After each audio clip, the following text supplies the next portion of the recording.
Hello, everyone, and welcome in. You are live with the Win Dummies for a monthly episode of Oz Talk, occurring the second Wednesday of every single month. I'm your host, Lucas Deal, and I'm joined, as always, by the one-time world champ, Chris Smith. Smitty, how you doing tonight? I'm doing great, man. This is going to be a great show. Got a couple of good old boys on the show, and I just love talking to these guys. It's just so much fun. Oh, yeah, I'm super excited. You might all recognize that Ronnie is out this week. He's on vacation. So filling in for Ronnie is the man who gives redheads a chance to have a soul, Mr. Jordan Schaefer. Hey, thanks for having me fill in. Those are some big shoes to fill, but I'll just take a spot and see if I can join in on this conversation. Absolutely. And you already have an MPO win early in the season, sir. So it's nice to have you, and excited for tonight's episode because it's not just going to be a good one. It's going to be a great one. We're going to talk final food drive results, KDGA kickoff results, upcoming tournaments, rule school, and most important is we're going to get to hear from our distinguished guests, Jeff Priest and Bill Paulson. Cannot wait. Before, though, we jump into the action, I'd like to talk to you about this episode's sponsor. So give me a second here, and I will let you see who our sponsor is. And you know who it's going to be? Right here you have it. Open Tab Project. And if you've not heard of Open Tab, well, first of all, where the heck have you been? And secondly, let me tell you about what they offer. So this is Brendan Kuntz, and he provides not just merch and apparel, but he also does design. So look at all of this plethora of options that you have. If you want to reach out to him, there is a link tree. Go to that website. Smitty's showing off one of the etched in engraved cups he's made for us. He does screen printing, transfers, promotional products, signage. If you need something, he is your dude. He even does online web stores. So there's not much the dude can't do. So please hit him up. He has been gracious enough to sponsor the episode and actually sponsor our game for the entire year. So dude's been killing it out there. He's also going to do a giveaway that will be announced at the end of the episode. So make sure you stay until the very end to find out how you can be a part of that. I've used Brendan for multiple things already this year. I've used him for, that shirt that Jordan's wearing. He designed and printed that shirt. I've used him for all of my screen printing needs all year. What else did he do? Oh, he designed us a jersey for an upcoming event here in Wichita that hasn't even been exposed to the public yet. Ooh. So, yeah. Oh, yeah, it'll come out soon, all the information. So it's going to be a great time. But yeah, we're lucky to have Brendan in our community, and he's always so willing to help with whatever you need. I drive him crazy. I think, hey, dude, how do I get this to do that type deal? Yeah, he's awesome. And I've used him for all of my apparel. So if anyone has any of the disc and deal stuff, it's because of Brendan. So thank you so much, Brendan. And let's talk some food drive, shall we? Heck yeah, man. What a year. What a year for food drives, for sure. 27 events, almost just over 900 players. That's crazy. We raised $31,508 for local food charities around Kansas. A little bit short of our goal, but come on, man. Just people out having fun, doing what they love to do and helping people in need. Killer. Absolutely. Killer. And highlight a couple of the events. The biggest event was Oakdale and Salina, 112 people. That's a lot of people. Yeah. Yep. And then most money raised was here in Wichita this year. We raised $4,361. So yeah, we're calling that an ACDGC event, but really I feel like it was a Win Dummies event, right? Me, you, and Ronnie. Well, me and you. Yeah. Ronnie was there playing while we were working. So, but yeah, I mean, he was a huge help. He brought in some lots of CTP prizes and some chili, two things of chili, not award-winning chili, but some pretty good chili. So, yeah, it was. I tell you what, though, man, I am glad food drive season is over because that was a couple trips a month over to Mace's house to pull disc, reorganize disc, ship disc, get disc. We try to relay them around the state. Man, it's a real pain in the rear, but 31,508 reasons why it was worth every minute of it. That backwards course at Herman was fantastic. I think Smitty did it in 12 minutes. You designed that course, is that right? I didn't spend much time. My goal was just to make a course that would be fun to play no matter what the weather was doing. And luckily we had a beautiful day. It was so perfect. Oh, man, it was perfect to sit inside and listen to how much fun Ronnie was having playing. So, yeah, food drives are gone. Everybody that played got 10 points per event. Some people racked up some serious KDJ points and have probably pretty much secured their spot in the finals. Yep. Well, let's talk about some upcoming events. Now that food drive season is over, we're going to look at how the KDGA kickoffs went here in just a second. But Shafe, tell me about some of these. Yeah, so this weekend up at Marquette, we got the Chris Jones Memorial Tournament. It's run by Darren Bottom. Super woodsy course. Go check it out. I just looked. It's about half full, so plenty of room. And then in a couple weeks, we got the Colwich, the KDSSF fundraiser. We'll talk a little bit more about that with our guests. But yeah, again, plenty of room. It's out at Colwich. Yeah, good time. Yeah, and a great cause. Yes. And then April 6th, I believe, we got the Park City Open run by Nate Taylor, Mid. Yep, and you can tell, I'm assuming Ethan made this. It has to be. And then the South Park Open up in Junction City. I think this one's being run by Eli Smith and company, kind of the Manhattan crew. Yeah, that's one I kind of want to hit. Never played up there, so yeah, I'm excited to maybe check that one out. I've played there. We played there last year. It's got several really long holes that potentially could be awesome, and it's got several wooded holes that potentially could be awesome.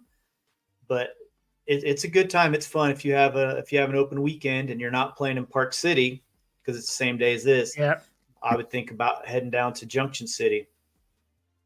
Yep, 100%. Yep, both fun places. Let's look at our KDGA results. Man, the kickoff, we came up with this idea last year, and I am so glad that we did. We had 225 KDJ members right now, which is, if it's not a record, it's got to be super close. And as you can see, 164 people played in one of our 6 kickoff events, earning them 20 points. So that's awesome. But the best thing about the kickoff from my point of view is, once again, my dude Mason and I go to his basement, organize everything, broke it up into 6 piles, sent it on its way to our event coordinators, and you can see all of them listed over there. And all those event coordinators did their best to pull out stuff for people who weren't there that were playing, sign up new people to play. And if you look over here at the right, you can see the number of people, the new KDJ members that did play. And the cool thing that we added was a little bit of the money that raised during that would be kicked back directly to the local club for course improvements. So big thanks to Damon working team for taking care of us up in northern Kansas and Beloit. Tanner and Katie and Hayes got us 8 new people. The Beatrice family, I can't say enough about those dudes. Look at that, 23 members in Garden City. That's incredible, dude. Yeah. Incredible. Eli, who's running the South Park Open and doing a lot of things KDJ started at the end of last year and adding lots of events this year. Helped us out in Manhattan. DB and crew in Marquette. Joe with the big event in Salina. That was a big one. Yeah, always big, man. They got a lot of people playing there, and they got some good things going with a brand new course out called the Slope.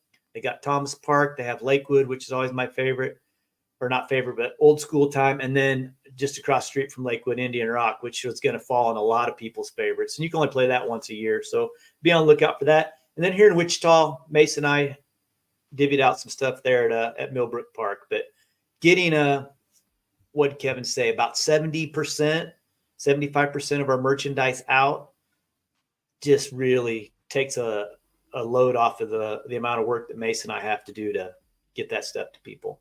Absolutely. There is a question in chat. Someone, I think, answered it, but they put how do they sign up for KDGA, Smitty? KansasDiscGolf.com is the easiest way. Go there. You can see all the current members. You can see the points. You can see the schedule. Up at the top left, I believe, there's 3 dots. You can click on there and find a current membership and sign up, get your information in. We try not to ship any of the swag. We like to hand it out in person to save ourselves $8 a person. But if you're not going to be in an event and your buddy can always communicate with us and get us your stuff. So, yep, absolutely.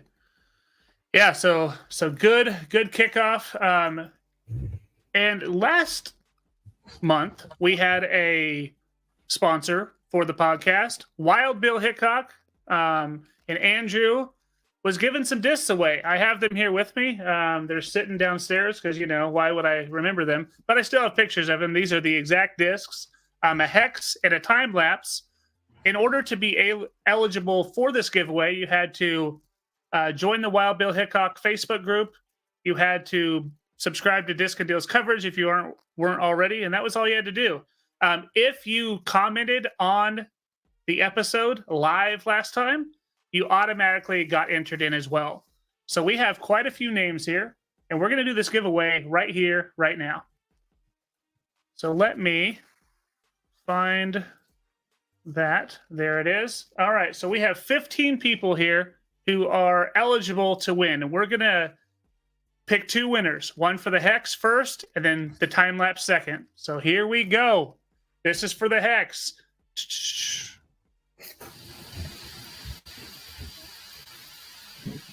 And Grandma, you got yourself a hex. Congratulations, Grandma. I'll be reaching out to you. Of course, you couldn't be local because why would you make it easy on me? He's usually shows up in the chat. Yeah, he's usually here. He usually says Grandma here. Oh, and then we just talked about the Beatrice boys, and there they are. Enrique. Pretty close. Looks like I'll have to come see you again. But congratulations, you win the time lapse. I'll be reaching out to you as well. Congratulations to the both of you. All right. Let me jump back over here. And let's talk rule school.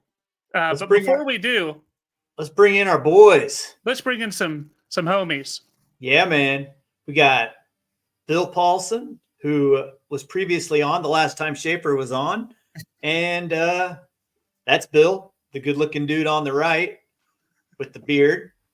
And then we got Jeff Priest on the left. Ignore their little name tag unless they want to switch spots. Just kidding. Don't switch spots. That's Jeff Priest. These are the guys who are responsible for this scholarship foundation tournament we're about to play. So, welcome, fellas. Hey, howdy, hi. If some of you may remember last time Bill was on, we couldn't get his face on, and we had to hold the phone up to the microphone. It was a debacle, but we made it through it, and we are so happy to have this new platform that KDJ hooks up with to just make streaming these episodes so much easier and so much better for everybody involved, I think. So, and then of course we brought Lucas on, which was okay too. Oh, nicest thing he's ever said. Wow, this is live too. Oh, Can't take it back. Edit. I can take it out still, yeah.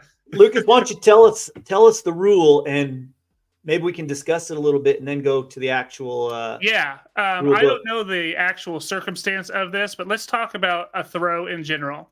So we can all kind of join in here, but a throw in general, is the propulsion and release of a disc in order to change its position. Each throw that is made as a competitive attempt to change the lie is counted, unless by rule is disregarded.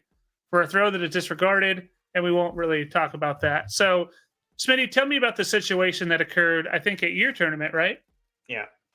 So I think it was Jason Zimmerman, if I remember right, was Maybe kind of Joe Joe Montiel.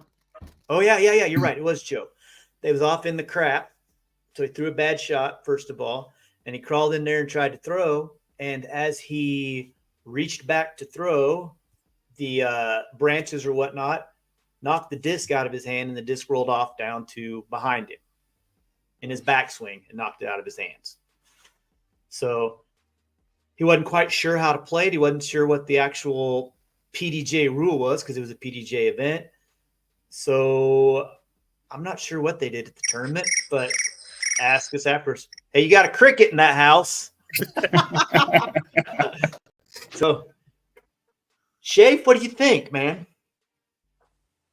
To me, and I don't know the official ruling, but to me, it doesn't seem like a competitive attempt to throw the disc. Like it's part of the swing, but it wasn't the intention of throwing it that the disc left the hand. Okay. Fellas, up top. I'd What do you say think? no forward motion, no harm, no foul. I agree. The tuck rule. The tuck rule. Yeah. Good way to look at it. Yeah. Right. Lucas, you got anything to add? No, I agree. I think if you don't mean to, it's kind of like in my mind, like like if you miss the ball in ball golf, it's like a practice swing. It doesn't count against you. So I think it's something similar to that. You can have it fall out of your hand. If it wasn't you actually attempting to throw, I think you're good. And to me, it's no different than having 3 discs in your hand on the tee pad and taking 2 of them and tossing them off to the side. Yep. So at one time you could have been stroked for that. There's like a distance, like 6 feet or something. Mm-hmm. But now it just has to be an attempt to throw. So why don't you shoot the actual? Yeah. Let's look at the actual ruling. This was in the rules. Yeah, all on that live scoring app that PDGA put out. If you don't have that app and you're playing PDGA events, man, you are missing out. It's pretty slick. It's a work in progress. It's going to get better for sure. So it has all the rules, and it also has questions and answers. And I think I found the actual answer in the question and answers portion of that app. Yep. So the question was, hey, my throwing hand bumped a tree branch during my backswing, knocking the disc to the ground, and the disc rolled forward of my lie. Was that a throw? The answer is no. A disc dropped or knocked out before or during a backswing does not count as a throw. So, Joe, you are okay to replay that and not count it as a stroke. Yep. Pretty sure that's what they did as well. Beautiful. Right on. Are we ready then? I think we are ready. Let's All right. Let's pull this up. Get this looking real fancy for the guys. Oh yeah. And we're gonna start off with the way we always start off, which is 3 from the tee. This is your job, Shaper. All right. So the first question that we do for every guest, we start off with 3 questions. The first question is, what was your first disc, and do you still have it? Sailing satellite, and I still have it. Oh, awesome. Nice. What is that? 165 Ultimate Disc, and I doubt that I still have it. Although I have some 165, I'm sure it got used and abused and replaced. Oh, mine's definitely abused. What was it called, Jeff? I think it was called a sailing satellite. It's like the Pluto platter. Yeah, Okay. a precursor to the platter. Wow. And still got it. Where'd you get it? You remember where you picked it up? I found it in the basement at my house. I was 5 years old And I found it in the basement, so obviously it was one of my, my brothers or sisters. Wow.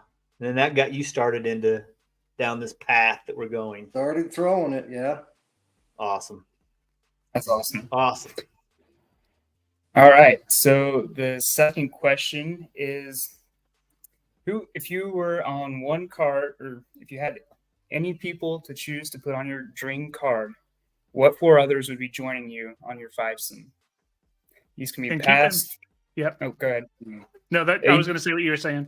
Yeah, these can be anybody, past, present, disc golfers, non-disc golfers. We've had some fun answers to this question in the past, but I'd yeah. have to say Harvey to be one. Definitely. He's too much fun to play with. And probably Ted Smathers, because we played a lot together. And then Bill. Gotta have Bill. I was hoping. I was wondering.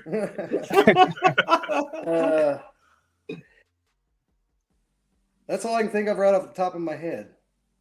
Well, you got one more, so think about it while Bill's sharing his. Okay. I'd like to play with the super pros, Ron Con and Smitty. Oh, God. Yeah, super.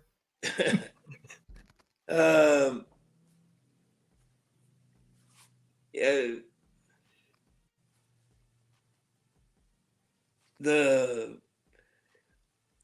who took second? Luke Humphreys. Huh? Luke Humphreys. Luke. Oh yeah, mine went blank. Luke Humphreys is fun to play with,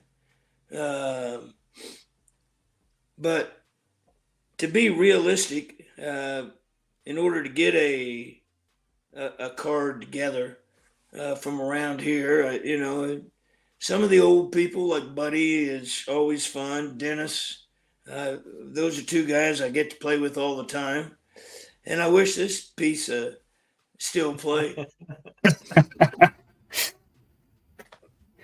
Get him out there. I can't play anymore. Shoulder. Yep. Injury. Car wreck when I was 22. Finally caught up with me when I turned about 50. Well, maybe you can go left-handed. I've tried that. It's not pretty. Wasn't pretty. It's not the answer, huh? Uh-uh. All right. Hey, Grandma. All right. Does he know he just won? I don't know if he does. Grandma, you just won something. You got a disc, so be on the lookout for a message from me. Don't ignore it this time. I don't think you've ever ignored me. I'm just teasing.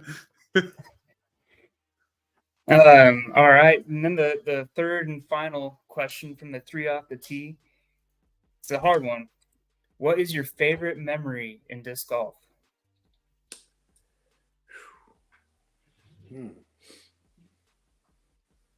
Mine would have to be the qualifying tournament in Colorado Springs, to be on the America's team for what they now call the President's Cup, but was then called Culture Clash. 4-round tournament. Had to be in the top 2 to make the team. And I was tied for 9th after the first round. And worked my way up to second place and made the team. I think probably in 1977, first tournament I ever played in Springfield, Missouri. And this is, of course, pre-basket, pre-tone pole. They had chicken wire baskets about 2 foot diameter on the ground, about a foot tall, with a wooden stake about 2 foot tall in the middle of the chicken wire. And that was the hole. And I ended up taking second at that tournament. Let's go. Wow. Yeah. I'm surprised you didn't go that route for your new baskets out at your court. Could have saved some money. Could have. So You know, I think maybe we just jump into that question about courses right now and then come back and get the other one. So you Yeah. guys both have your own courses in your yards, basically. What an awesome thing to have. So, what's the biggest challenge in owning your own disc golf course? The amount of maintenance, Maintenance. It's tree trimming, Yeah. mowing. Tree trimming is a yearly event. Mowing 18 holes takes about 10 hours. So I'm so old now I can't do it all in one day. It I only have to takes break me, it up into 3 days. it only takes me about 2.5 hours to do 18 holes. Yeah. Two different kinds of setups. Styles. Yeah. You guys haven't played them. Bill's course, you share a lot of baskets back and forth from different areas, different directions, different shot selection. And Jeff's course is, I'm excited to see how big those cedar trees are again from the big burn we had. How long ago was the burn? Oh, years ago. Had to Bill be and I were 10. talking about the cedar trees earlier. I saw somebody posted some new discs online the other day, and they were dark green, like cedar tree green. And anytime anybody comes over to play my course, I look in their bag when they're standing on hole one, and if I see a dark green disc in there, I warn them ahead of time and say, "Do not throw that disc; you'll never find it." Because once it goes in those cedar trees, it just disappears. Yeah. Yeah. Whew. I'll bet they're big. That burn had to be 10 years ago. It was awesome. I remember, well, a bunch of guys came up from Winfield while the fire department was leaving. So the ground was still smoking. And it was like playing on a moonscape. It was all gray and, burnt ash and still smoking. It was Crazy. Yeah, it did some serious damage. What's biggest positive of having your own course? Oh, just seeing the people, all the players, getting to know everybody. Not having to go anywhere if I'm getting ready for a tournament. I can practice at home. Yep. And the biggest negative? The time, the maintenance. Yep. But it's a labor of love. Right. Yeah. If you didn't want to deal with that, you just wouldn't. Right. How often do you get called, do you think, in a month's time to, hey, can I come out and play? Oh, it varies. You might get only one call a month in the wintertime, and then in the summertime, it's you have no idea. There's been days where I could have had a tournament out of all the people that showed up.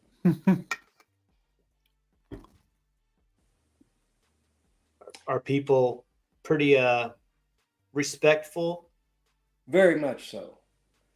Yes, if they've never played there before, I kind of walk them through everything and tell them, it's kind of like Vegas. What goes on here stays here, but there's a trash can out by the road, and if you see any trash, please pick it up for me, and please don't leave stuff laying around. Of course, that doesn't work with Jack.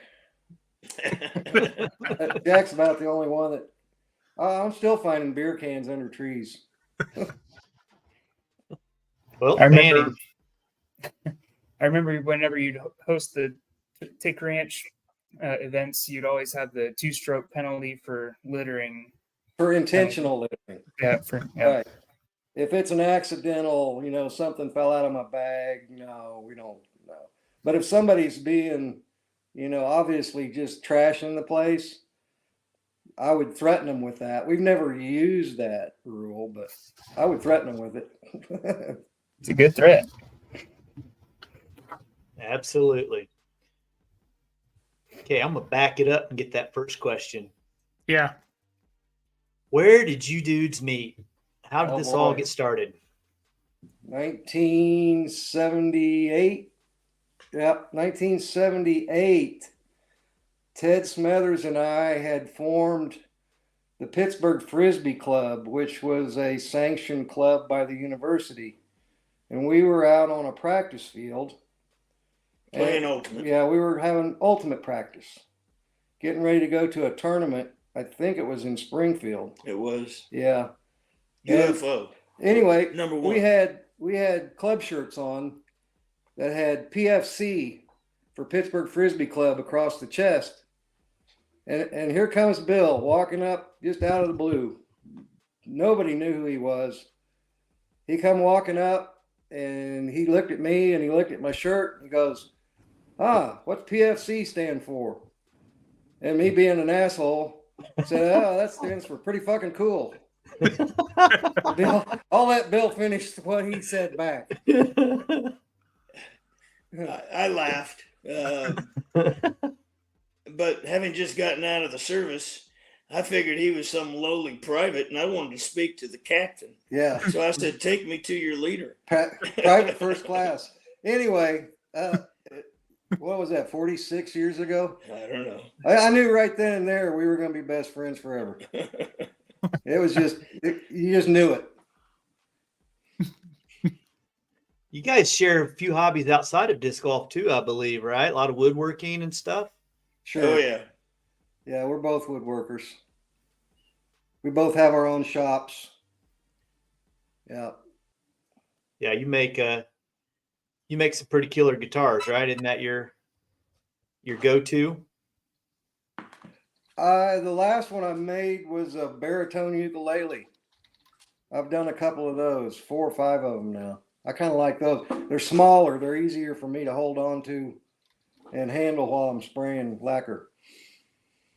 And of course, we make the trophies every year. Oh yeah, trophy making is a big deal every year.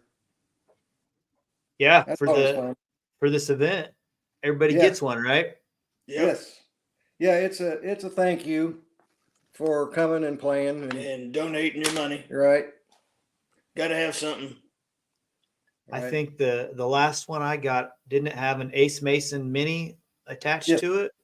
Well, it wasn't a mini, but it looked like one. Oh, what was it?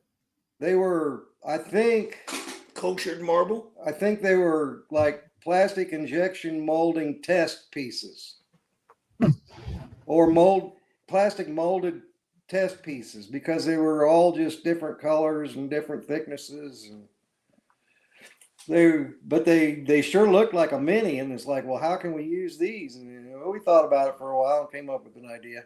Ace Mason gave us those. Yeah, Ace Mason. And that's what on the back of the trophy, it says something. It was a saying by Ace, and I don't remember exactly what it said to you. Something about I love everybody who plays this game. Yeah, that was it. I love everybody who plays this sport. Yeah, I met Ace Mason for the first time ever at Waterworks Park. And I was just talking to him about how great this park was and whatever. And he's like, well, I'm glad you enjoy it. I had no idea that he was a designer of Waterworks Park Yeah. or one of the guys that designed it. So yeah, that was my first experience with him. And I didn't realize that was quite a while ago. And I didn't realize he lived in Wichita towards the end of his life. Right. Had he always lived in Wichita or was he a KC No. guy? He moved down here for a job at Coleman. Mm-hmm. Early 2000s. Yep. Shay, if you want to ask him a question or you want me to ramrod it? You can keep going for it. I'll Good. jump in when. Usually with that other guy, I don't get a word in edgewise. I'm glad you're here. So how and when did this whole idea of this scholarship foundation and the tournament and the entire idea that you guys have put together for the last, been a long time. What'd you say earlier? 06, I think. 2000. In 92, I started the high school disc golf championships. Right. And parents just didn't allow their high school students to drive across the state to play in tournaments. So we finally ended that in 03. And the next year, I was out at Jeff's, and I said, I'm kind of missing the tournament because it made me get to play and my wife not care, to be gone because I was doing something, right? And I think it was Jeff that said, why don't we start a scholarship and do that for the kids rather than just trying to give them a place to play. And that's sort of how it began. He said, I'll run a tournament here at the Tick Ranch. Mhm. Yeah, we talked about it for a few years before we actually pulled it off.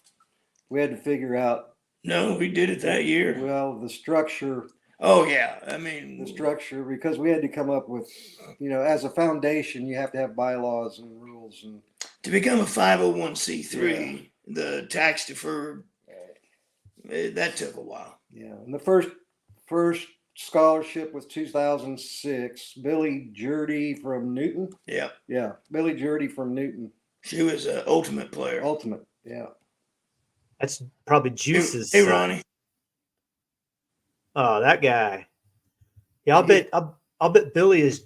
We called him Juice. I think his real name was James Jurdy from Newton. No, it was his daughter, Oh, okay. Billy. Okay. Right. So the first one was a girl and an ultimate player. Right. That's cool. That's we discussed back and forth whether or not to make it just disc golf or all inclusive, and we finally ended up all inclusive, all disc sport. Well, that was our background. So Right. And those that Kansas high school tournament, I think, Bill, that's where you and I first crossed paths. You somehow you had an event all the way out in Ransom. Yep. And that's where I lived at the time. And you're right, parents weren't crazy about letting their kid drive across the state. So Or even go with somebody they didn't know. well, Yeah. as the PE teacher at the local high school, a kid named Zach Schweitzer, I don't know if you remember him or not. Oh yeah, he was good. Yeah, he hopped in the truck with me and we drove all the way to Manhattan for an event. And you were there. You had your little camper and you had a bunch of kids, Oh. I think. I brought 3 girls with me. I talked to the principal before I left, and I said, "Hey, these 3 girls want to go camping with me. Be careful." Well, I think Zachary can vouch for you that you weren't there because he was. I'm telling you that. Oh, I think man. one of them was kind of enamored with you. Not with me, buddy. Spent the whole night with you. No, get out of here with that. Oh. That is not true. Okay. Zachary's a chiropractor now. Oh, cool. Still in he's in Ness City, which is just outside of Ransom. Yep. So oh my God, man. Don't believe what you said. That was the tournament where the girls came back at lunch and said, "We're going to color your hair red and put red dye in my hair," which is a no-no during school. And I said, "If this doesn't wash out, you guys are in big trouble." But it did. You're braver than me, man.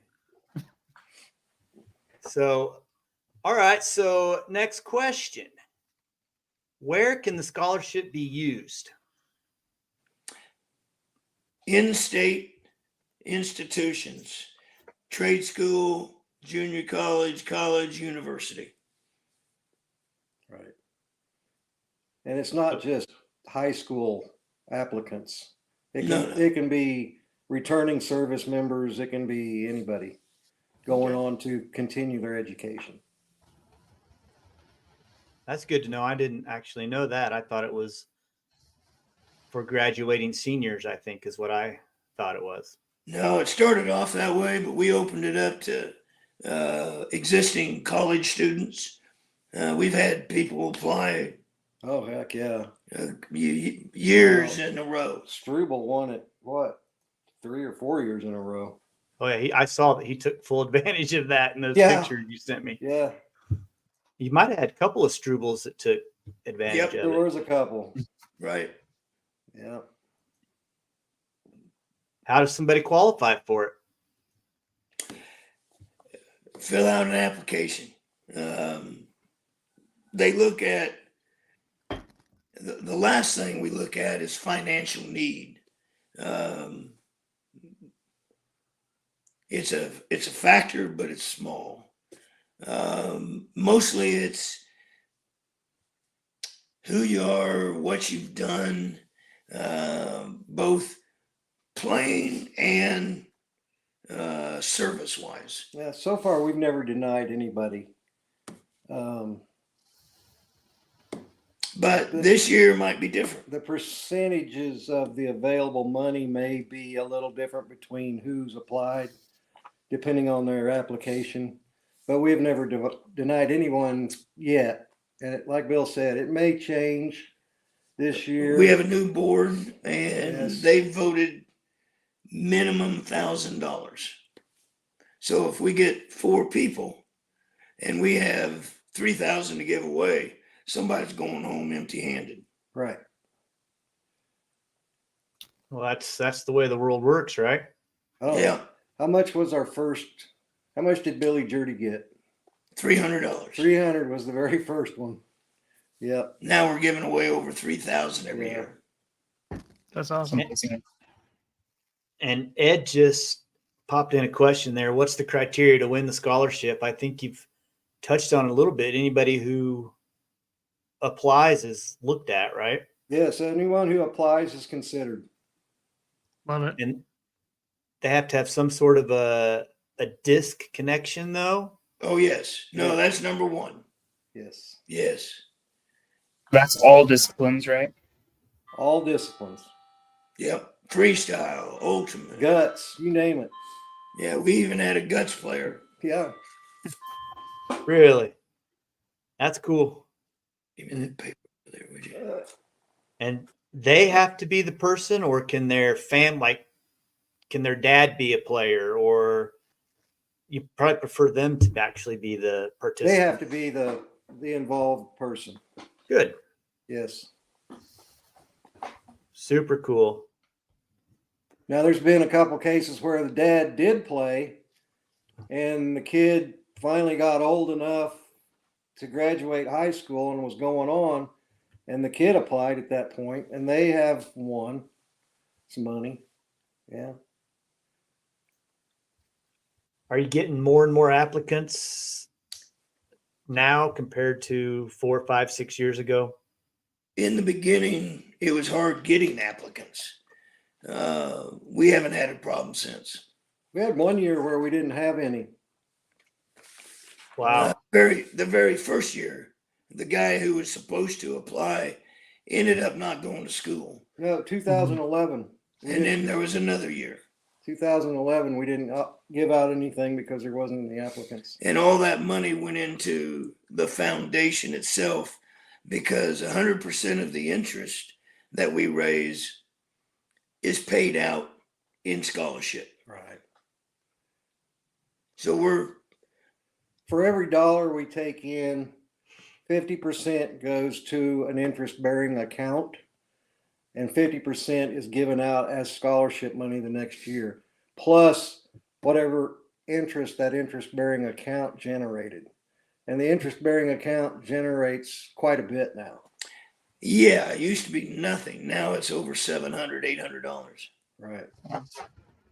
Wow. And we keep everything. Since we're 501c3, of course, we have to be totally transparent, above board, no funny business at all in the accounting. And so we don't put it in the stock market or anything that has any risk with it. It's all in money market accounts, which are low interest accounts. Or but CDs. It's safe. Yeah. Yep. All FDIC insured. Love it. Yep. So go ahead. I'm sorry. I just said it's no risk accounts. Yeah. Well, yeah, that's smart, I feel, to do it that way. So this I'll find a tournament- way to do it. This tournament's going to happen next Saturday, right? A week and a half. Yep. Week and a half. Yep. Next Saturday. And it's at Colwich. Now I know it started at Tick Ranch. When is it going to kind of go back to Tick Ranch? 25. Next year. Next Yeah. year. Yeah. Sweet. Oh, let's That's go. exciting. You better sign up early for that one. Yeah. It'll let's fill. It'll fill quick. What was I going to say? Oh, well, go ahead. How many people will you be able to run through at the Tick Ranch in a term? Will you be able to get 90 like you're shooting for at Colwich? Yeah, Yeah. we've had 110 once. Was that a nightmare? Yeah. Yep.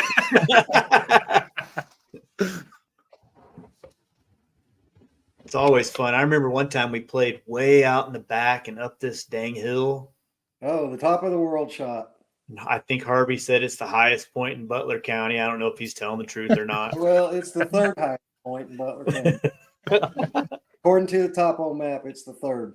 I remember a tournament that I played, and you were on a card behind me. And I parked this hole, the huge downhill south wind, and I caught the wind just right, and it came down and parked it. And then you came on up behind us, card behind us, and yours went whoop way off. And I outdrove Smitty once. That was a 650, 700 foot hole. Oh, it wasn't that one. The one off the top of the hill. Yeah, it was over 1,000. One of them. It was a long one. That's the one you parked? No, I was gonna say, I think the stories got mixed up a little bit there. the one I parked was about 450 No, Okay. downhill with wind. I can't throw 400, 450. when I bought that place in '87, it was just bare ground, and Harvey was working at Southwestern College in Winfield as a maintenance man. And somehow he managed to get his hands on a whole bunch of this 2-inch aluminum irrigation pipe. And so we cut that up and we made tone poles out of it. And a long hole back then, because we were playing with, 165s, trash can lids. We were playing with the Super Pros and those old Black Masters discs.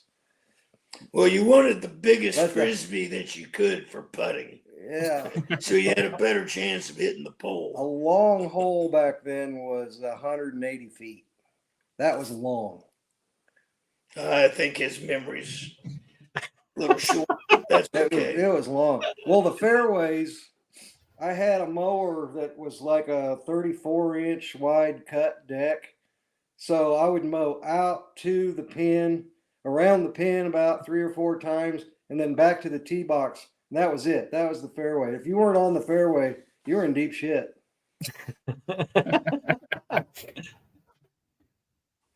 When did Sleepy Hollow come into play? I don't remember. That's always a fun hole. It's gotten a lot easier over the years. It's gotten wider. Some trees have died, and we've taken out a few trees. It was in for sure in the late 90s Yeah, because that's when the baskets first arrived. yeah. And you're going to have real manufactured baskets out there now. Yep. Hey, Well, yours are manufactured. I mean, Whoa. Monkey KDGA Jack. Hey, that approved. brings something up. I'd like to take all of the old Gen 2 Paulsons that I've got, and I'd like to get them refurbished. And my 2 options are to get them stripped and powder coated, or get them stripped and galvanized. But I don't know anybody in Wichita that does stripping and powder coating. So put the word out. If anybody knows anybody, let me know. Somebody knows. Yep. Somebody knows. Somebody Contact knows. Contact me. Yes. Well, hey, Nice. speaking of the baskets, what's the story behind the Paulson baskets? When did you make your first one? Are there prototypes still around? And knowing what you know now, would you change anything on them? I've got a Gen 1 and a Gen 2. yeah, there's 3 generations of baskets. The Gen 1s were somebody made a basket. Just no jigs, just hold it there and weld it. And one year after school, kids were playing with this cutter. What are they called? Plasma cutters. And he carved in it, "Please get one of these over the summer." And when they showed up next fall, there was no plasma cutter. And I said, "Yeah, guys, there wasn't any money."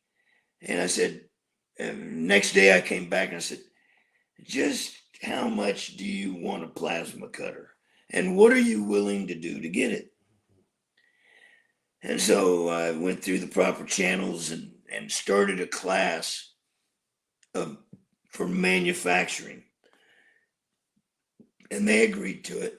I brought in a picture of a basket and I said, "Make this. No chains, just make it." It was crappy, just like most of the Gen 1s. And I said, "Now, what you need in order to have a product to sell is something that the first one looks like the 10th one. So we need to make all the jigs and fixtures so that we can put them together the same way every time.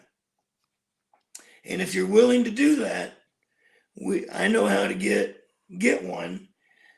And I called Jeff and I said, "Are you willing to buy 10 baskets?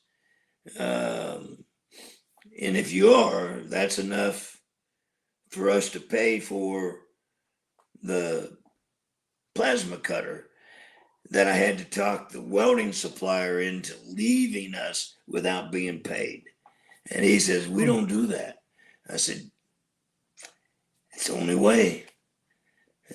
He trusted me. We got it done. And that was like 99. $100 a pop. What? $100 a basket. Yep. So he supported our program in the tune of $1,000. Yeah. And we made probably 20 that year, 30 Yeah.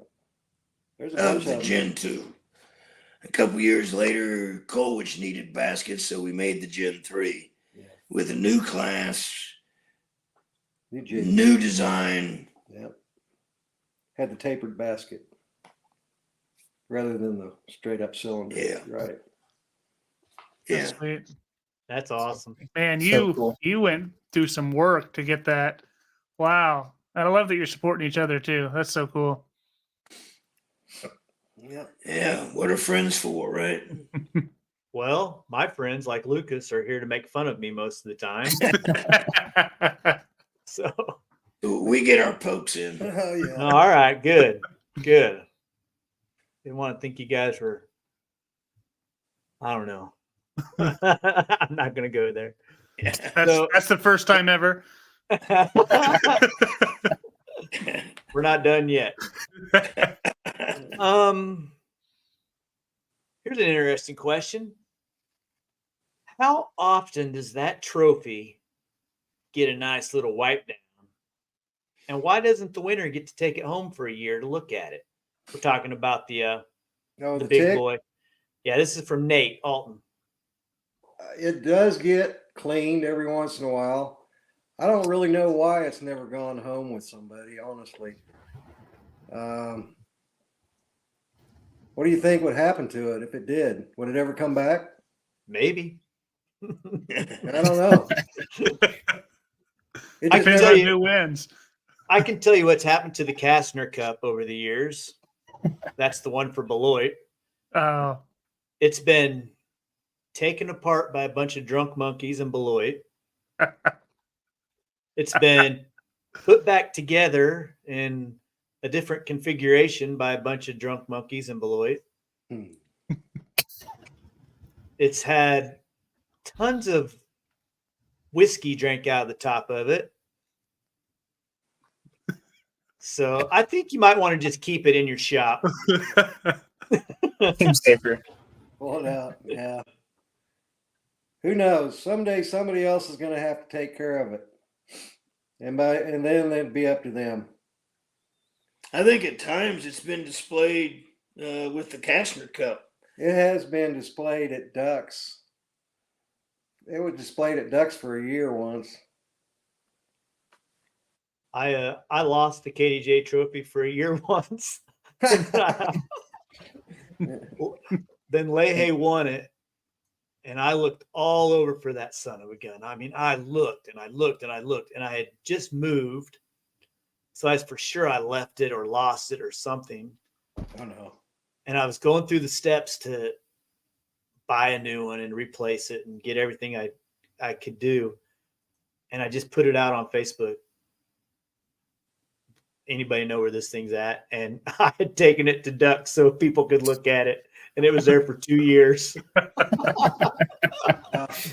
Honestly, it'd be awesome if someday there was a disc museum of disc sport, and if that ever happened, I would put it in the museum for year to year.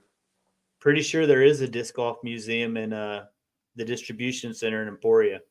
Yeah, but that's all DD stuff and Emporia stuff. I know a guy. Historical museum.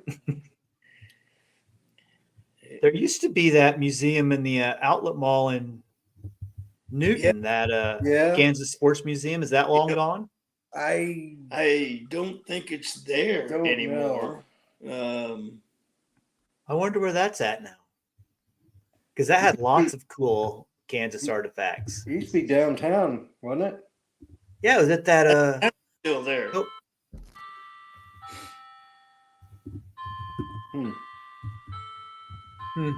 Yeah, I don't see anything right now. All right. Well, yeah. So Nate, they're not sure when it's going to go to a person, but it's possible. I think this was Nate here saying he was just giving them some grief. No, I mean, I get where he's coming from. Did we miss any of our questions? Yeah, speaking of Nate, he also wants to know for the tournament coming up, what tees are going to be played at Colwich. Knowing that we were going to be on this podcast, I was saving that information for now. Even though the vote said blue morning, red afternoon, it was by one vote, maybe. I think that's the best idea. And so it's going to be blue in the morning, red in the afternoon. It is all short pins. So it should still go fast. The reason we thought we wanted to do something like yellow is to keep speed of play fast, because there is the raffle that goes on. Mm-hmm. And that takes some time. Handing out trophies to everybody, all the above. But I think we'll be fine with the blue and red. Interesting side note, the way we did that this year, Bill and I were talking about it, and Bill wanted to do a single round and then have the all the stuff raffled off. And I said, Bill, that's just not fair. You got to give people their money's worth. And we couldn't agree. We just didn't agree. And finally, Bill came up with the idea, well, how about we let the players vote on it? And I thought, that's perfect. That's how you do it. That was overwhelmingly 2 rounds. You let the players decide whether they want 1 or 2 rounds. Yeah. So really all you're saying, Jeff, is that you were right and Bill was wrong, right? Always. So I have to let him think he's right sometimes. Speaking of this raffle, if somebody out there has something they want to donate to the raffle, like maybe a shirt or a small pile of discs, right on. What can they do to get those to you guys? I got to plug the guy.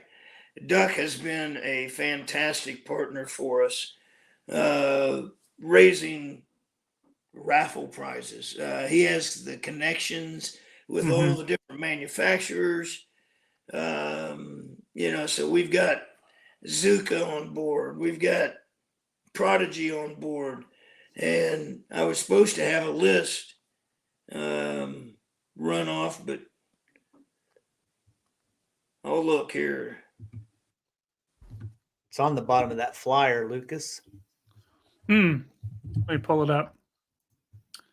Innovative Okay. Rip, Yeah. Discmania, Zuka, MVP, Discraft, and a bunch of other individuals.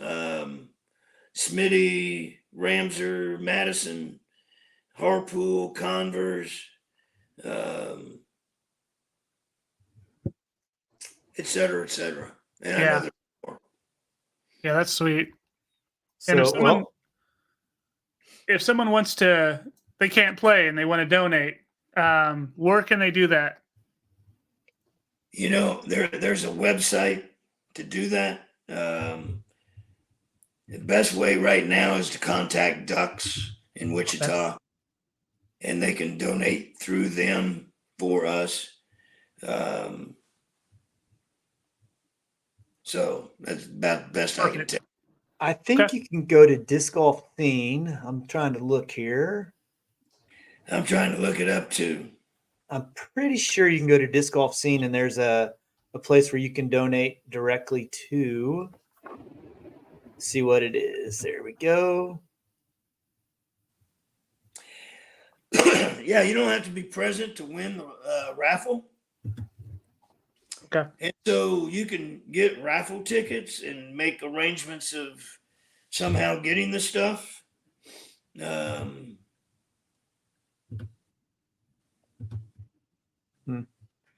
Yeah, there's something on Disc Golf Scene here. It looks like you can do a Yes, general there is. entry. I'm not seeing what that necessarily gets you, but yeah, I would say go there, start there, go to Ducks. Yeah, I'm going to put that number on the screen too. There's a phone number as well that you can just call, contact Ducks. He also sent me some information, so I'll put that on the screen now. Oh, I appreciate that from Doug. I wasn't as organized as I should have been. Story of my life.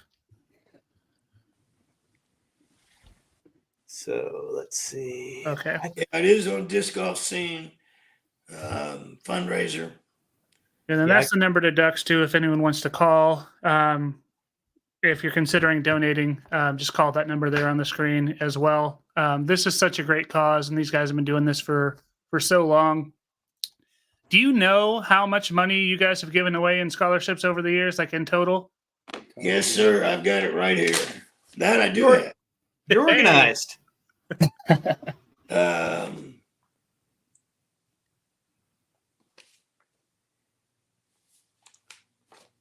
$23,364. Wow. All right. Incredible. That's sweet. Yeah, that's And great. that's not including the $3,500 that we're giving away this year. Mm. So 27,000. Yeah, that's amazing. Great work, guys. Honestly. Yeah, it's fantastic. And we've got a little over 30 in the bank that draws interest. Jeff said earlier that 50% goes to the foundation, 50% goes to the scholarship. We also have other monies that come in that they say, I want 100% of it to go to this year's scholarship. Right. Or I want 100% of it to go to the foundation, so that year after year you'll be giving away the interest. Right. It goes in perpetuity that way. Yeah. So that's why we have more than what we've given away, is we've gotten a lot of foundation type money. Sounds like you guys got it figured out to me. Doing a great thing for a lot of kids for sure, and I guess not necessarily kids at that point. And young adults. They're all kids to us. Well, yeah, you're 90 and 92, right? Close. Some days it feels like that. Close. Well, Lucas, should we move on to the next section, our favorite? I want you to ask this one question that's on our list because I have no idea what it means. It's the very last one. What's holes? Holes. Tell us about holes, Paulson. Can we still buy it? And how do you think it compares to the version that what's the Maple Hill guy? Steve Dodge. Dodge, that Steve Dodge has come up with. I haven't gotten a copy of it yet. My wife kept saying she was going to get me one for my birthday and then for Christmas, and I still don't have one. I have them. So I don't know. Well, Ronnie has it. It's called theirs called Birdie, I think, isn't it? Yeah, Birdie. Yep. So yeah, Ronnie has a copy of it, or at least he bought a copy, and it didn't come for a long time. So we want to hear about holes. I had a friend that bought every get-rich-quick scheme there was that he saw on TV, in magazines, whatever. And I was over at his house one day, and he says, "Hey, I got this thing in the mail today. I want to show it to you." And this is, I don't know how many dozens I've seen or heard about from him. And I finally said, I think in order to get rich, you got to put it into practice. And he said, "Well, if you think it's so damn easy, why don't you do it?"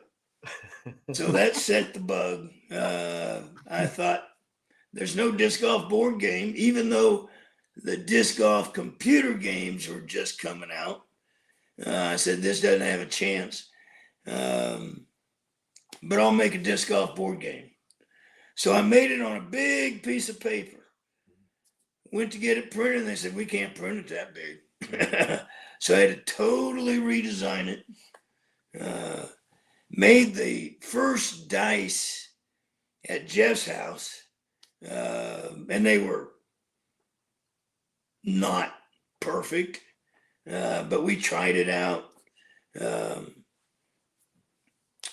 And then got the new ones designed, printed. A lot of the holes were based on real holes.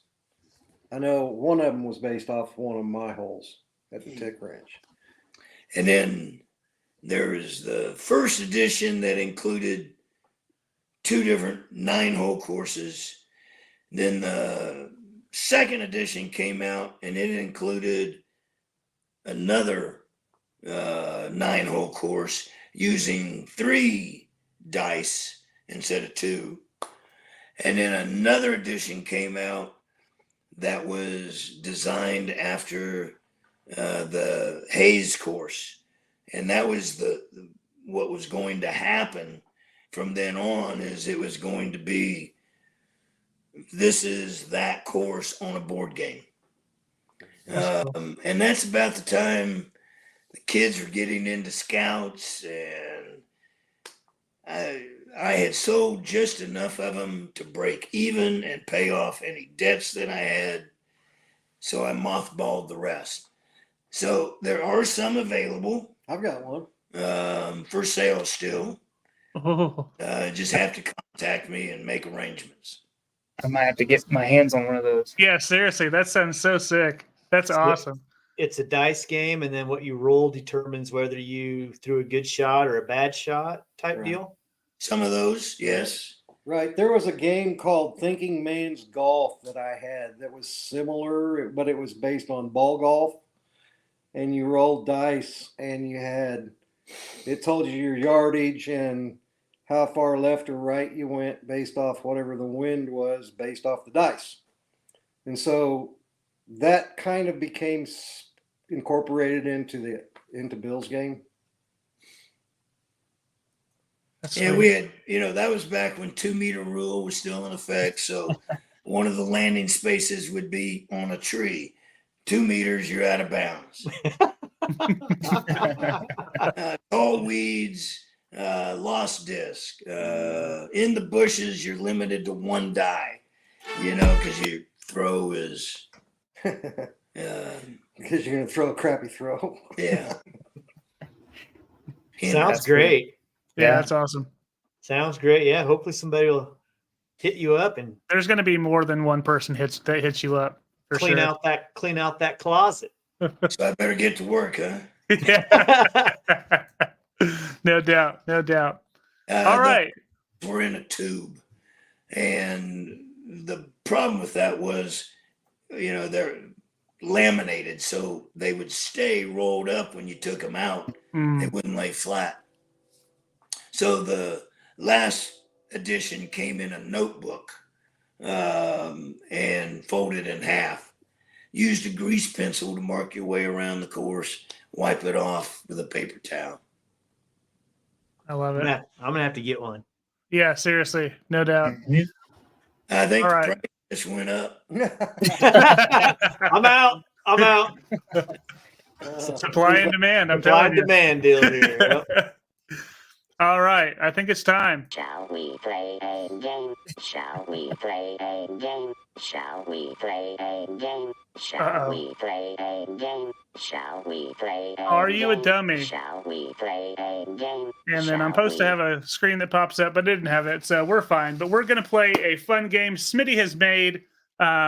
This and the episode is sponsored by Open Tab Project. Again, thank you, Brendan. And Smitty, talk to us about this game. Well, this game's really easy. I'll ask you a question. You can either the answer will either be over or under, or it might be before or after. So even Lucas has a chance, though we know he'll get last. We all know that. That's rule number 2. Lucas gets dead last. There'll be a few bonus questions along the way where you can earn some bonus points, and it's really easy. We'll let Bill and Jeff answer first, and then we'll go Schaefer, and then we'll go Lucas, and then the next question we'll start with Schaefer, Lucas, Jeff, in that order. Okay? Super easy. We have 32 years of stats from that trophy. 32 years. Over or under 18.5 unique winners? Over. Under. Well, you guys got to agree. Well, I guess you could go different. Here, Yeah. I had you as a team. Wait, I had okay. you as a team. I'll break you up. I'll break you up. No, that's okay. So you said over and Bill said under. Jordan? I'm going to go under. Lucas? I'm also going under. It is under. 17 unique winners of that trophy. So think about that. 32 years, 17 unique winners. So there's some people who have won this bad boy more than one time. Oh, yeah. Okay? Over. Yeah, no kidding. Don't tell any of them. You Don't hold the tell record. Don't. Hey, quiet. You're ruining the game. Lucas, will you mute those old guys? All right. Question number 2. And this, I guess, goes to Bill first, and then Jordan, then Lucas. Bill, over or under 5.5 people have won the event 2 times. Over. Over. I was going to say under, but then I saw Bill shaking his head that he agrees, and I'm going to go with what Bill said, so we're going over. Jeff? Over. Sorry, boys. It is under. Gosh, I should have went with my heart. Under. 5 different people have won it more than once. Minimum of 2 times. Dang it. All right, So no points. Nope, none. Current score is everybody won except for Bill, the guy who dusts off the trophy once in a while. No, Jeff. Right? Oh, yeah, Jeff. Yeah, Jeff. That guy, the guy on the left, my left. The better looking one. Yes. All right. So over 3.5 people have won the event 3 times or more. Ooh. Jordan. 3.5 people 3 times or more. I know of 2 that have won. Yeah, What? You're I'm going last. to go over. it's Jordan. Oh. Answer first. Okay. I'm going to go under. Now it's your turn, Jeff. I'm gonna go under. I'll go over. It is over. 4 people have won it at least 3 times. Wow. A bonus point. One big bonus point. And we'll start with Lucas. Oh boy. Can you name one of those 4 people? I don't know. Ben Wiggins. No. Bill? Harvey. Or Jeff? Jeff. Okay, Harvey. I keep reading the names. I know you 2 guys, but your names are flip-flop. Okay, I'll give you a point. I'll give you a point for Harvey. Bill, you got another one of the 4?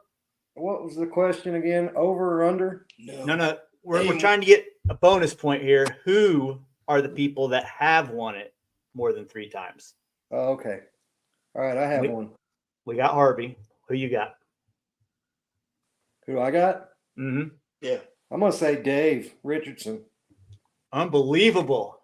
Yes. Jordan? And yes, Smitty. Yes. Oh, stupid.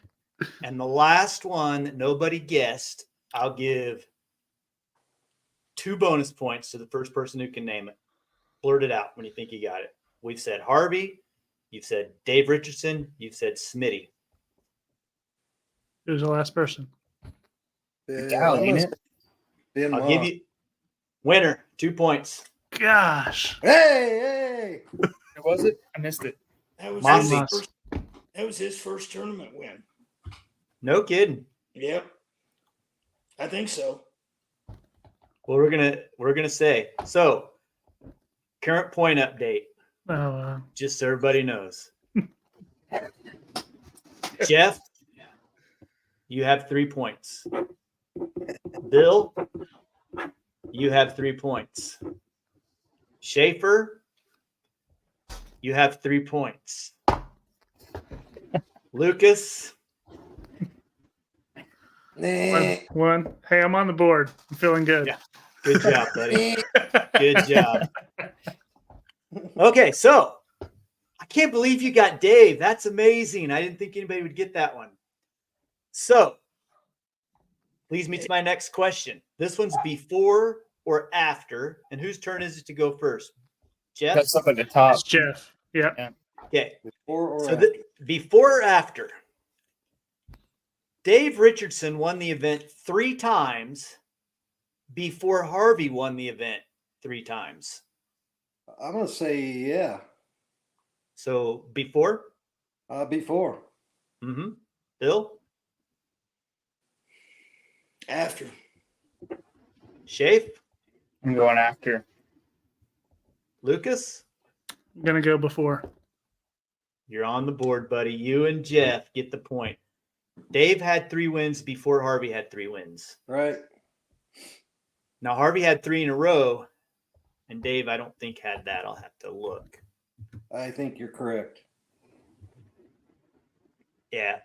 Dave had his split up by some people. Okay. So there's 3 people that have won this thing 5 or more times. Whoa. Harvey, Mossy, and myself. Lucas, right? No, Nope. Bill. It's Bill.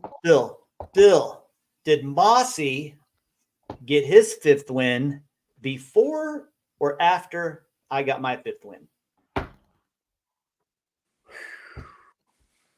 Before. Before. After. I'm gonna say after. Don't ever say what Lucas says. Don't ever agree with me, Jeff. Don't ever. You suck. It was definitely before. Oh my gosh. I'm just trying to make up some points. I have to go against the grain at this point. Yeah, good luck. Okay, so only 2 people have won it 6 times. Mossy and myself. Did Mossy get his 6th win before or after I did? Schaefer. Before. After, easily.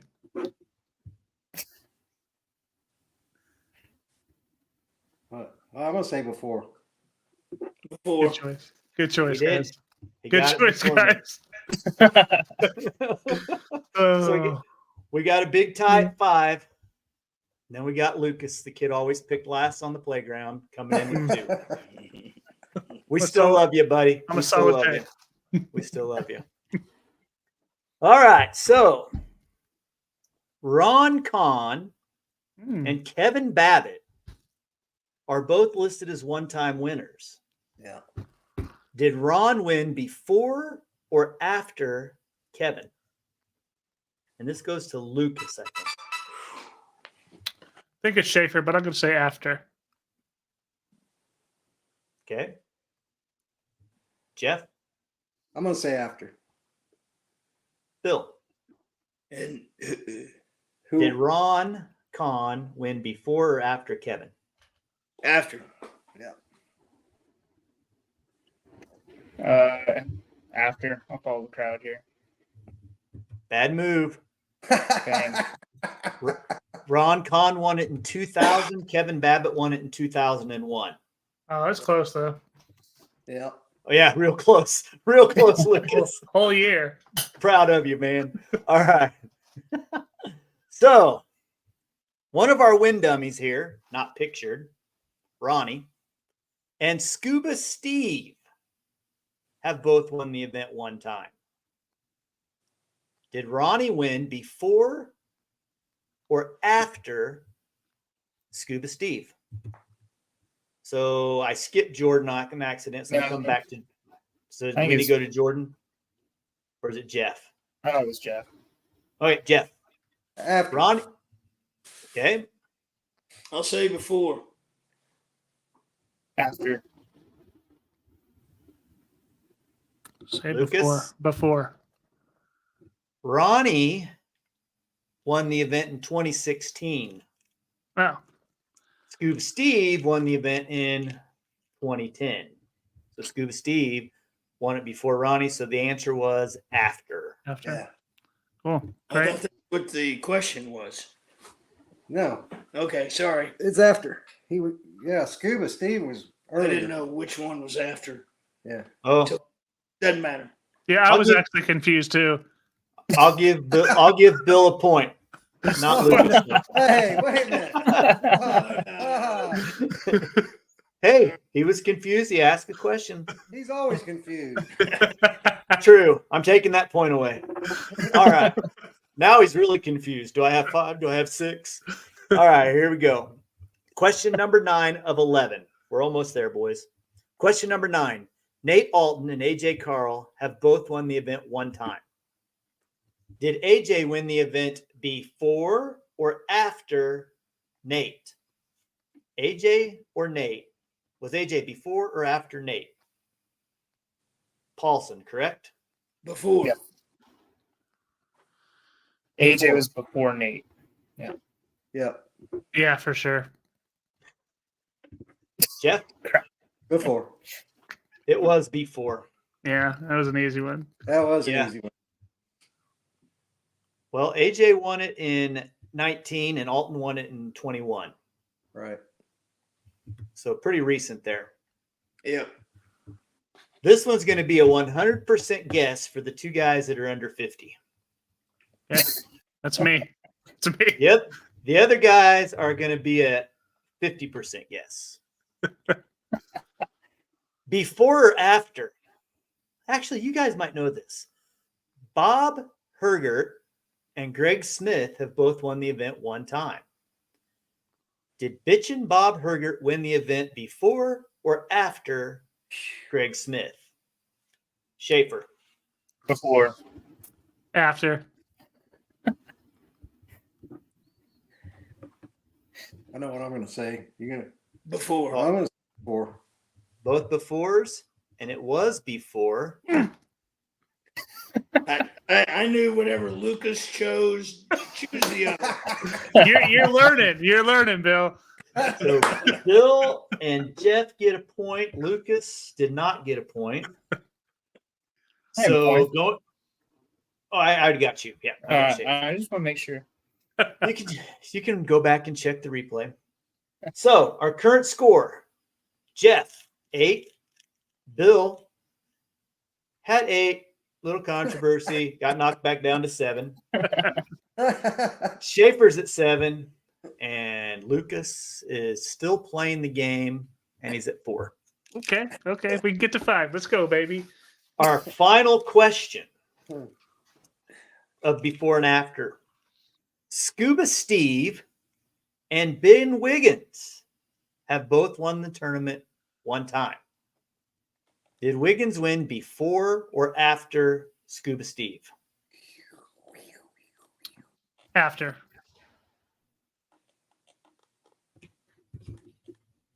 Whose turn is it? It's yours. Before. You talking about Ben first? Did Wiggins win before or after Scuba? Before. After. Young guys won one there.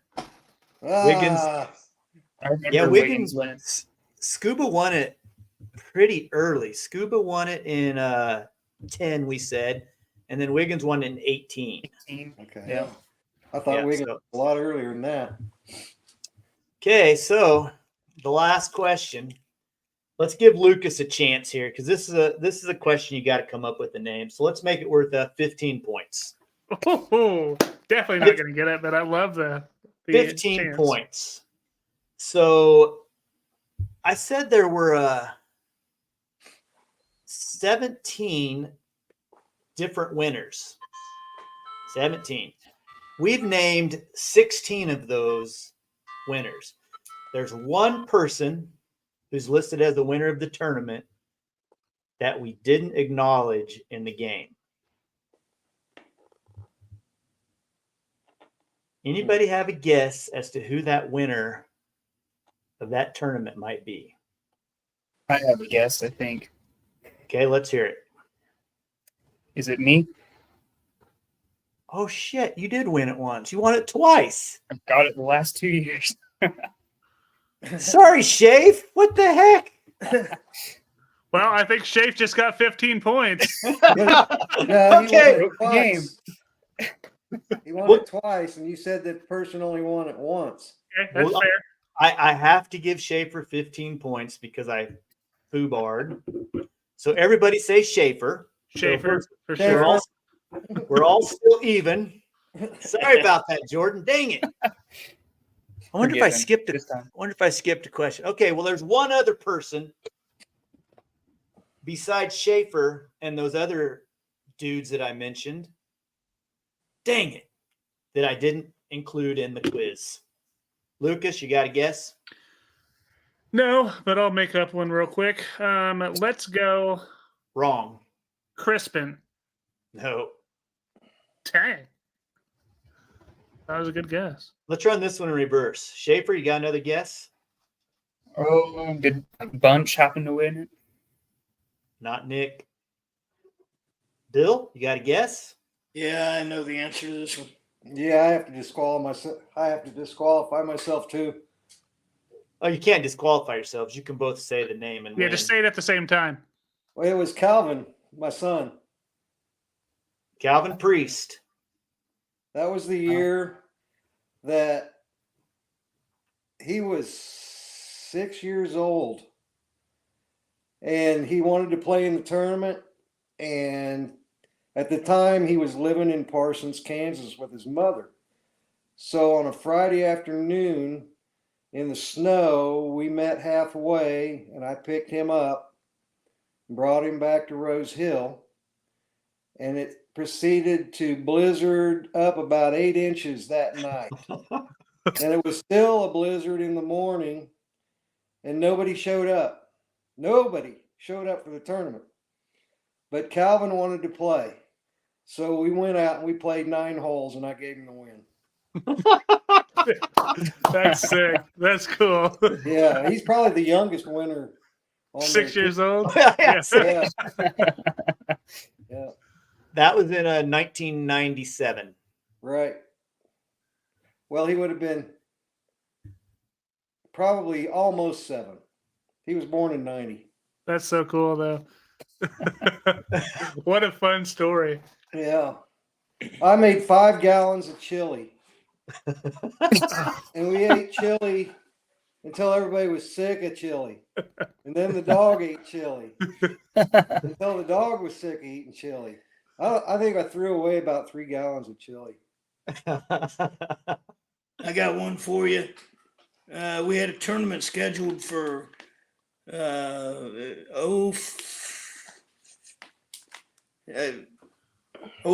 I don't know. Early on, might have been 02, 03, 04, but it snowed out at Colwich. And I thought, sure shit. Yeah. Stumbled over that. Somebody's going to show up. So I drove out there. Guess who showed up? I know. Yes. Not He's hard. one of the people we were talking One of about. the people you were just talking about. I don't know. Scuba. Bingo. Yeah. Scoop.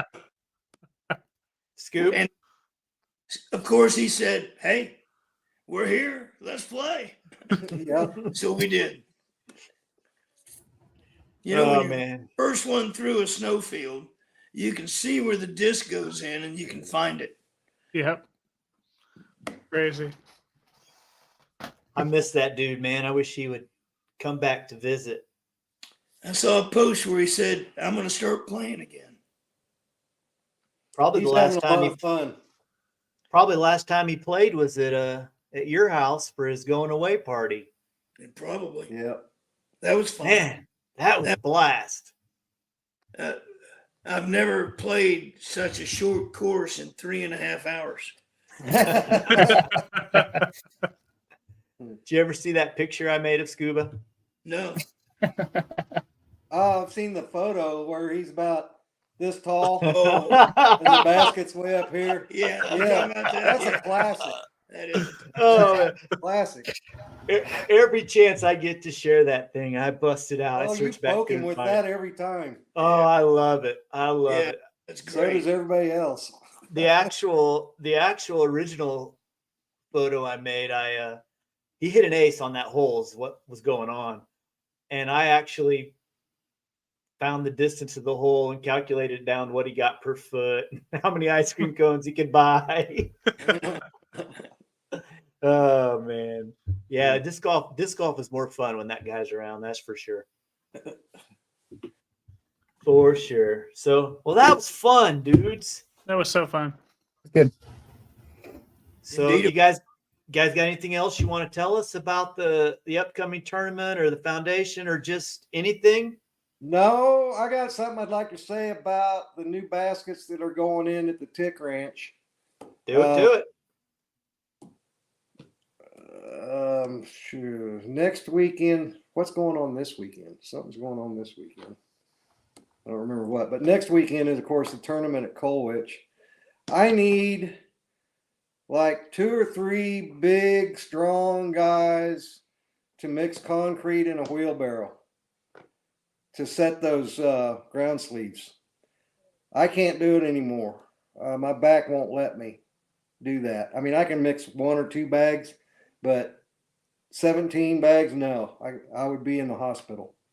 So if anybody would like to come help, I'll post something on a few pages here in the next week or so asking for help.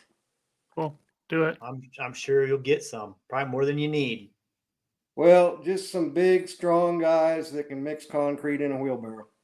You ever seen how big Lucas is? I mean, yeah, I'm large and I'm really strong too. So yeah, you're talking to me, Jeff. All right. Oh, Uh, that's all I got. Are you going to have hot dogs afterwards? I'll get you whatever you want. Hot dogs, beer, you name it, I'll get it for you. Yeah. I'm not doing chili. No.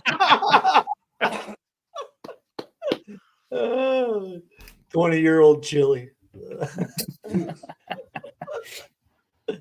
So, well, if we don't have anything else, I think that's it, man. That was a blast. It was so fun. I love getting on here and just shooting the breeze with people, and it's fun. So fun. I love hearing the old stories. They're awesome. Put these guys up big and take me small. Oh yeah, let's get rid of that too. But yeah, gentlemen, thank you so much. I hope you have the most success with the tournament. If everyone has not signed up, I think they're about halfway now. Make sure you get signed up. 90 people max. Remember, if you can't play, you can still donate. Contact Ducks. Of course, it's They can nice. still come out and participate in the raffle. Yeah. Yeah. Do that. Yeah, that's the biggest thing is, hey, it's cool to donate some things, but man, donating that money for the raffle, that's what they really need, right? So they sounds like they got a lot of stuff. Someone said, thank you, Jeff and Bill, for everything you've done for the sport. Much love. So love to hear it. We may be the instigators, but it's all of you guys who've made it happen. Right. Yeah, absolutely. This was a blast. Really appreciate you guys coming on. Shafe, Smitty, anything else from you all before we sign off? I don't really have too much, man. Just everybody as they're traveling to their tournaments and whatnot this weekend and next weekend, be safe in your travels. Be cool to each other the best you can, and yeah, that's it. Go out and play that Coolidge tournament. It's a good time. I'm going to be there. I haven't signed up yet, but I'm planning on showing. I'll be All there. right. Love it. Supposed to be nice weather. No Yeah. rain. Thanks for having us, guys. Yeah. Really Glad you appreciate made it. guys. All right, everyone, take care and bye-bye now. See ya.